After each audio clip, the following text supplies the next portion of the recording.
एक ऐसा आंकड़ा जो बड़े बड़े डिफेंस एक्सपर्ट्स के होश उड़ा देता है। अमेरिकी F-35 को आसमान में सिर्फ 1 घंटा उड़ाने का खर्च लगभग $30,000 से $42,000, करीब 25 से 35 लाख रुपए आता है।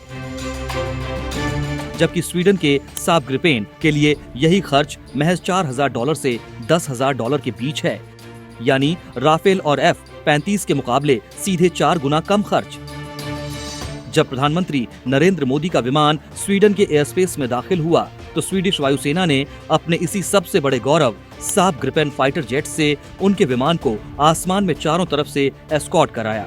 ये सिर्फ एक डिप्लोमेटिक वेलकम नहीं था, बल्कि बादलों के बीच खेली गई अरबों डॉलर की एक सोची समझी डिफेंस चाल थी। स्वीडन भारत को अपनी सबसे घातक मिलिट्री टेक्नोलॉजी बेचने के लिए इस कदर बेताब है कि उसने आसमान को ही अपना शोरूम बना दिया। युद्ध के समय दुश्मन का सबसे पहला टारगेट होता है मिलिट्री एयरबेस और उनके रनवे को तबाह करना, ताकि फाइटर जेट्स उड़ान ही न भर सके। राफेल और F-35 जैसे हैवी और एडवांस विमानों को ऑपरेट करने के लिए चमचमाते, बेहद महंगे और लंबे रनवे की जरूरत होती है, लेकिन ग्रिपेन को हाईवे फाइटर कहा जाता है। इसकी सबसे बड़ी ताकत इसका short take off and landing feature है। अगर जंग के मैदान में मुख्य एयरबेस तबाह भी हो जाए तो ग्रिपेन को महज 500 मीटर लंबे किसी भी उबड़-खाबड़ नेशनल हाईवे या टूटी-फूटी सड़क से पलक झपकते ही उड़ाया और लैंड कराया जा सकता है। इसका विशेष कैनार्ड डेल्टा विंग डिजाइन इसे हवा में गजब की फुर्ती देता है, जिससे यह डॉग फाइट के दौरान पल भर में दुश्मन का शिकार कर लेता है। डिफेंस की दुनिया में सिर्फ विमान खरीदना बड़ी बात नहीं होती, उसे सालों तक मेंटेन रखना और उड़ाना सबसे बड़ा सिरदर्द होता है। ग्रिपेन ई की बेस कीमत करीब $85 मिलियन से $100 मिलियन है, जबकि राफेल की बेस कीमत ही $115 मिलियन से शुरू होती है।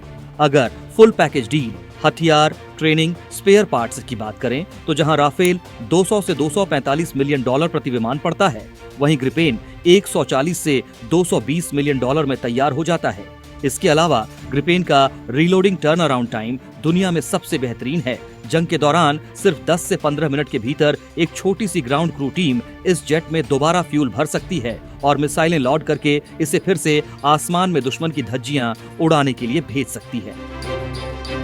ग्रिपेन सिर्फ हवा में उड़ने वाला लोहा नहीं है, यह एक उड़ता हुआ सुपर कंप्यूटर है। इसे डिजिटल फाइटर जेट भी कहा जाता है, क्योंकि इसमें दुनिया का सबसे आधुनिक इलेक्ट्रॉनिक वॉरफेयर EW सूट लगा है। यह तकनीक दुश्मन के एयर डिफेंस और रडार सिस्टम को पूरी तरह अंधा जैम कर देती है, जिससे दुश्मन को पता ही नहीं चलता कि मौत किस तरफ से आ रही है।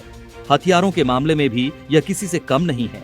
ग्रिपेन दुनिया की सबसे खतरनाक meteor beyond visual range missile से लैस है।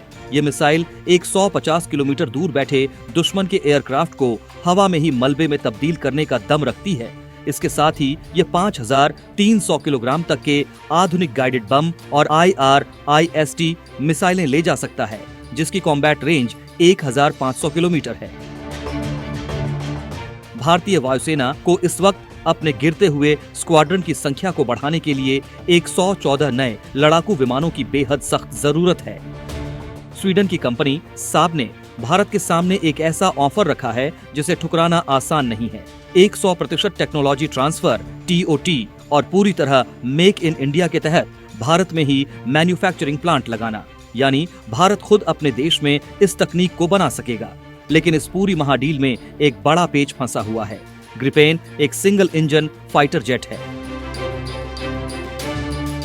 भारतीय वायुसेना पारंपरिक रूप से पाकिस्तान और चीन की दोहरी चुनौती टू फ्रंट वॉर को देखते हुए हमेशा डबल इंजन वाले भारी विमानों जैसे राफेल या सुखोई को प्राथमिकता देती है, क्योंकि समंदर या पहाड़ों के ऊपर मिशन के दौरान अगर एक इंजन फेल भी हो जाए तो दूसरा इंजन पायलट और प्लेन की जान बचा लेता है। इसके अलावा भारत खुद अपना स्वदेशी सिंगल इंजन जेट तेजस मार्क 1A/Mark II बना रहा है।